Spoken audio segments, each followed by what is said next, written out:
Today I just received my multimeter and oscilloscope in one from Banggood. So here it is. I'm very excited. I want to test the waveforms of my inverters. So first to test is this 3000 watts eliminator inverter, which is a modified sine wave. So okay, it's powered on. Okay, so let's insert the test probes. Yeah, it's a modified sine wave. That's the waveform. Alrighty, and then let's test the next one. This the 3000 watts pure sine wave inverter from Renogy. Okay, let's power it on.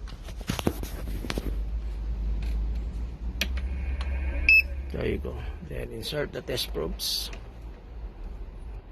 and see. Oh wow, so it is really pure sine wave. Let's compare it to the AC voltage from the house.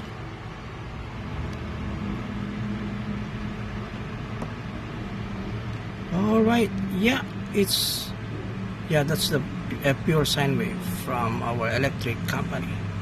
Good, satisfied, it's working.